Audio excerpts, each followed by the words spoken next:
এখন বাজে ভোর ৫টা। তো আমি সকালেই উঠে পড়েছি এবং এখন আমি দেখেন কোথায় যাচ্ছি সেই ভিডিওটি আপনাদের সাথে আজ আমি শেয়ার করব। অবশ্যই আমার পুরো ভিডিওটির সঙ্গেই থাকবেন। তো হ্যালো এভরিওয়ান, আসসালামু আলাইকুম। সবাইকে স্বাগত জানাই আমার আজকের আরও একটি নতুন ব্লগ ভিডিওতে। তো আমার সিঁড়িতে রেলিং লাগানো হয়নি, আবার হচ্ছে কোনো কাজও করা হয়নি, ওভাবেই আছে। এখন দেখা যাক আর ১-২ বছর পরে ওগুলো করা হবে, তাই ওগুলো একটু ইগনোর করবেন, একটু হয়তো এলোমেলো থাকতে পারে। তো এখন এই যে আমাদের বাসার সামনেই এই অংশটা, এর আগেও আমি কোনো এক ভিডিওতে দেখিয়েছি যে আমি এখানে কি কি গাছ লাগিয়েছি, তো সেটাই আমি আপনাদের সাথে শেয়ার করব। আপনাদের এলাকায় এই যে বাঁশ দিয়ে সামনে যে ঘিরার মতো দেয়া আছে, এগুলো আপনারা ঘিরা বলেন না কি বলেন অবশ্যই কমেন্টে জানাবেন। আর এই তো দেখতে পাচ্ছেন রঙ্গন ফুল, এই রঙ্গন গাছটা আমি আমার ছাদ থেকে নামিয়ে এখানে লাগিয়েছি। আর হচ্ছে এখানে বেদানা আছে, 2টা বেদানা আছে, আর হচ্ছে একটা মালটার গাছ আছে।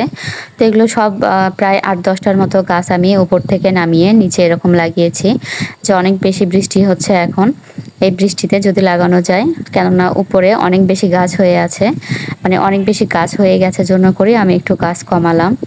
ভাবলাম দেখি সামনের এই অল্প একটু যে জায়গাটা আছে এগুলোতে লাগাই। এই যে দেখেন কলা গাছটা, এই কলা গাছটা কিন্তু আমি কিছুদিন আগেই লাগিয়েছি, একটা জায়গা থেকে নিয়ে এসে হচ্ছে এরকম আমি লাগিয়েছি। আর এখানে আর এই যে এটা যে বাসাটা দেখতে পাচ্ছেন, এটাও আমাদের, এটারও কাজ চলছে, এখনো ইনকমপ্লিট আছে।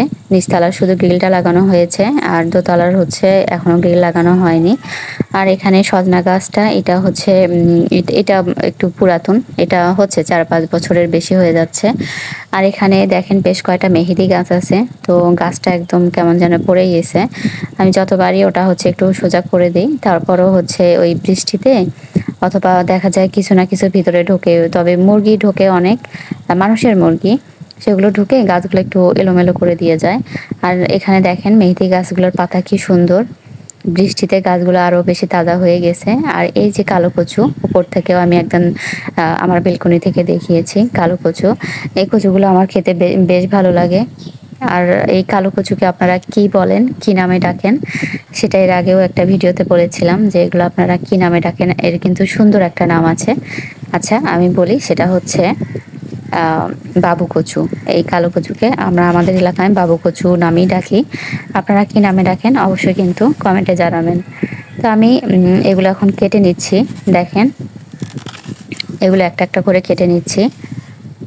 কিন্তু এখানে এত বেশি খোয়া এবং ইট দিয়ে গাছগুলো খুব বেশি মাটি পাচ্ছে না, এই গাছগুলোতে একটু মাটি দিতে হবে, তা না হলে গাছগুলো খুব খারাপ অবস্থা হয়ে গেছে।